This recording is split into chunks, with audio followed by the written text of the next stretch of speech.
Welcome back to the show. Now, every Tuesday for the past few months, we've had our resident financial advisors speak to us about various money matters, and one of the things that often mentioned is life insurance. Now, of course, the purpose of having life insurance is to ensure that your loved ones are protected financially should anything happen to you. And it is important that your loved ones are able to access the funds quickly. So this morning, Yap Ming Hui is going to help us understand the importance of making a nomination in your insurance policy. Over to you, Mr. Yap. Good morning. Thank you for your introduction. Now, good morning, fellow Malaysians. You are now watching Financial Freedom Minutes with Yap Ming Hui. Today, I want to talk about how do you make sure your life insurance proceeds goes to your intended beneficiary. Now, the reason why we buy life insurance is because we want to protect our loved one should any accident happen to us. So what you want to make sure is to make sure that the money that paid out by insurance company go directly and go exactly to the beneficiary that you wish. Now, today I'm going to share the sessions based on the two segments. One is a non-Muslim and Muslim. So for non-Muslim, first we need to talk about here, if you were to do some nomination through Section 166, subsection 2 of Insurance Act, then you manage to create a trust policy. What does that mean? Now, if you are married already with children and with spouse, then you nominate your spouse and children as a beneficiary, then a trust policy being created. Another situation is that if you are single or you are married but you don't have a living spouse anymore or living children, then you nominate your parent as a beneficiary, then a trust policy being created as well. Now, what happens when a trust policy being created? When a trust policy is being created, then insurance company will pay the money, say 100,000 of your coverage, directly to the nominee. And this is very important because that will actually save the hassle of estate administration or subjecting to all the creditor claims. And this trust policy is especially important for those people who are business owners and also professionals with business liability exposure. So when that actually happens, you make sure that your children and your wife receive the money according to what you have intended to. Now, what if you happen to intend to nominate some other beneficiary, like for example, your sister, your brothers, or any other friends that you have, which does not fall into this category? Then, if that's the case, then there's no trust policy being created. So then how do you make sure that beneficiary will receive the money? Because when there's no trust policy being nominated, so in this situation, you nominate your sister as a nominee, then what happens is that your sister will only act as an executor. She got to distribute the money she received from insurance company according to your estate or according to your will instruction. Okay. Now, if that is actually happened, there are a few alternative ways that you can actually do to make sure that you can still benefit your sister or your other beneficiary. Here, I'm going to share 3 ways. Okay. Number 1 is that what you do is that you do a absolute assignment. What you do is that you absolutely assign the policy that you have to your sister in this case, situation. So when that actually happens, upon your death, insurance company will pay the policy to your sister, policy money to your sister because she's the owner of the policy. But when you do that during your lifetime, then you lost control of the policy ownership, which means to say if you want to alter some features, some assured, the premium, or change the beneficiary of the policy, you cannot do it anymore without the consent of your sister. That's number 1 alternative. Number 2 alternative is that you will it away. What you do is that in the insurance nomination, you put there estate. So in this situation, when you pass away, insurance company will pay the money to the estate, to your executor. So in your will, you will mention that I want to give the policy money, what number, in which insurance company, to my sister. Okay, so the executor will help you to distribute the insurance money received from insurance company to your sister according to your wish.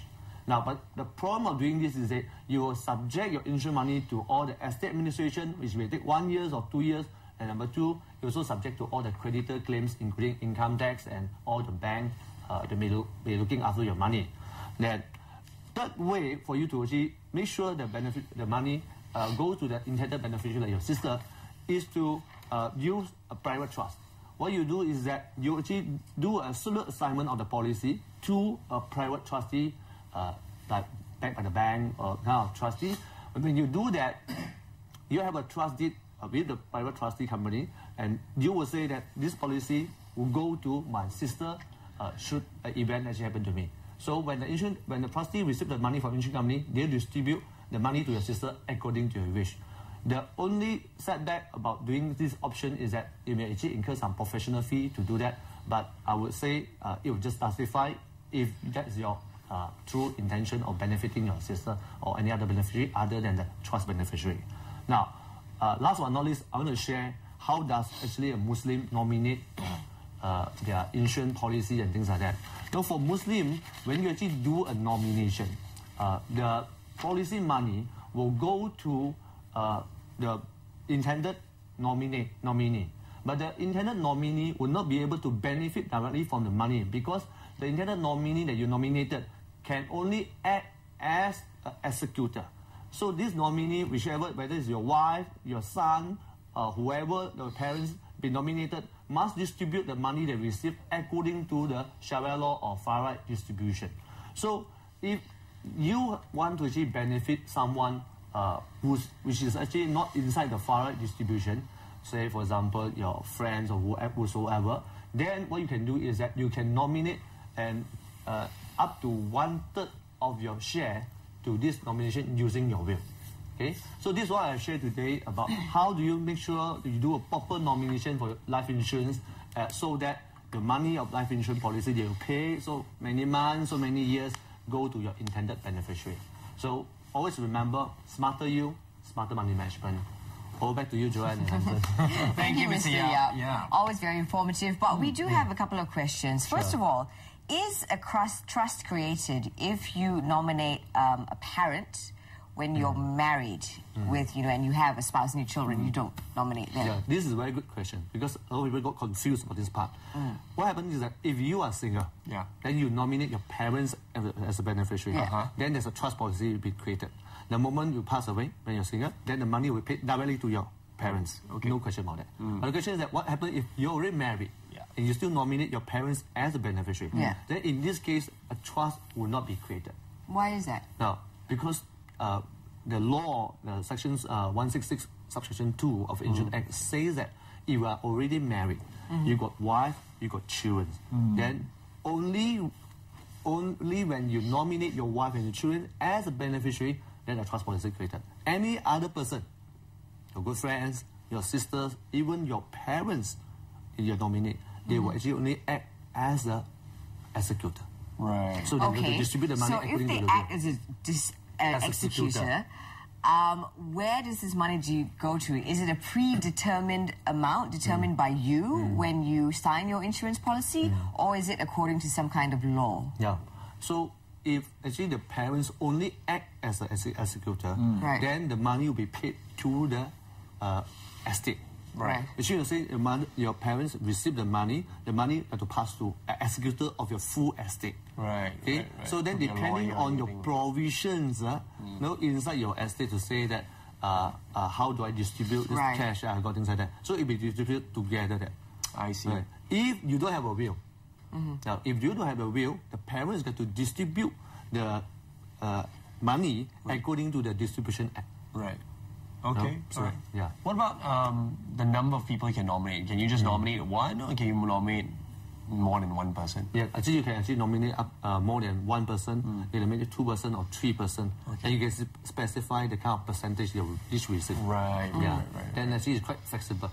But I think the problem about this life insurance nomination, a lot of people is that when they actually sign up, the agent may not actually help them to do the nomination. Right. Don't tell them. Then after a while, they may forget about doing that. So that's where the problem whereby is that you have an insurance policy, you've been paying so many years, diligently, and at the end, you go to the estate and you go to the kind of beneficiary that you do not really. You could even go off to paying off your debts if you think about it. Yes. Yes. Okay, so the other question I had was, in the case of a Muslim insurance policy holder, you said now that it is distributed according to the Sharia law. And what does it say under the Sharia law? Of course, the Sharia law is actually more complex than the common law. So in the Sharia law, it says that when you actually distribute, you go to the wife, go to the daughters and go to the sons, and some of the aunties and uncles has got, and then it's got a different scenario, you know. Right. I think it's thing like your daughter will get only half the share of the son. Right. And it's some scenario, and since for example the wife don't have a son or don't have a daughter, things like that, then the estate need to be shared with uncles and aunties. So it's quite a complex area. Okay, and but it's for very example, unique for different in a non-Muslim policy holder, if you say you had nominated more than 2 people, Yes. and like you say, sometimes you forget about who you've nominated, and say one of them has passed on, and you've given one person 60% and the other person 40%. What happens to that 40% that now goes to the deceased person? Yeah, right? the best advice is that actually this is quite a complex area and quite a grey area. You know, if you want to do actually, you can guess to say, oh, it may go to the estate or it may go to another person 100%. Right. So my suggestion is that don't guess. Right. Always update your nomination. When you know that you got 2 beneficiaries or 3 beneficiaries, one beneficiary actually passed away, you will take a fresh form, fill in again what's your later wish. There's a very high chance your wish could have changed. Right. You know, you may not want to benefit 100% to that person. Okay.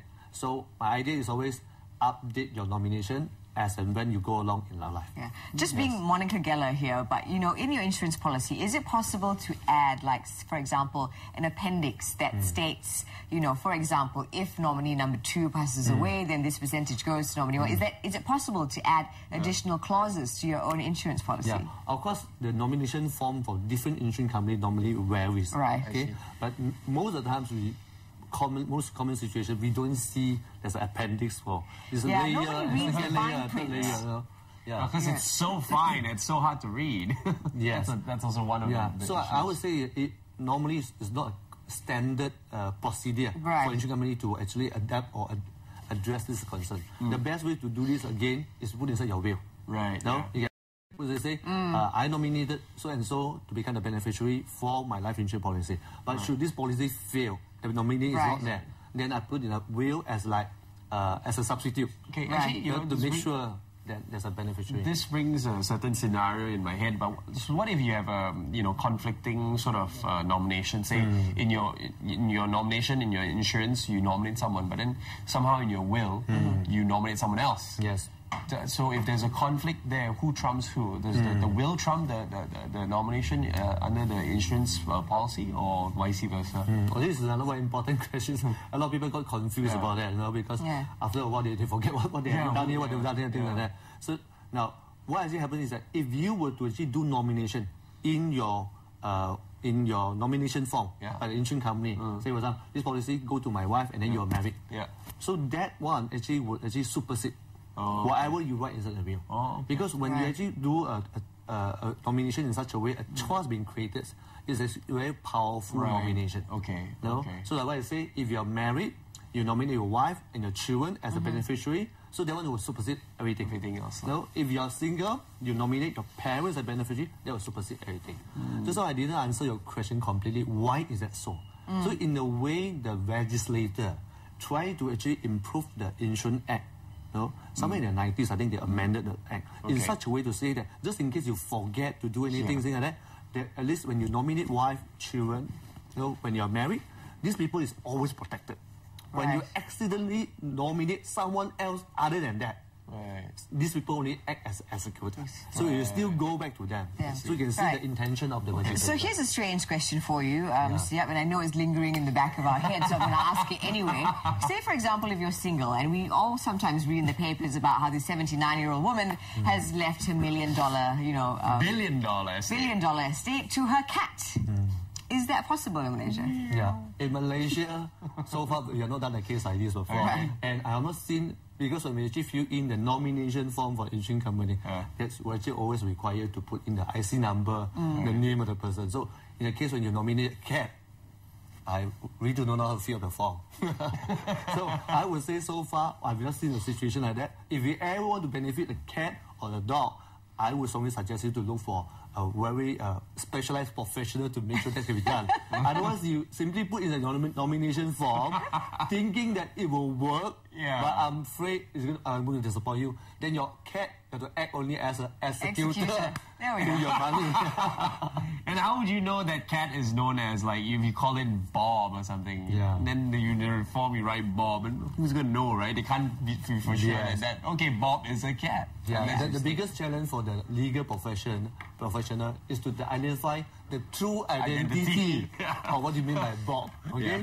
Yeah. Anyway, Okay, thank you, Mr. thank Yap. you, But you Mr. have Most any welcome. questions, strange or otherwise, regarding this week's topic, if you're planning to make any major financial decisions, really, you can always email Mr. Yap at inquiries@yapminghui.com, or you can even send him an SMS. Yes, 012-3900-048. That's the number to SMS. And Mr. Yap always has actually lots of interesting tables that you can use to calculate various financial decisions in your life, and it's on his website, and that would be www.yapminghui.com.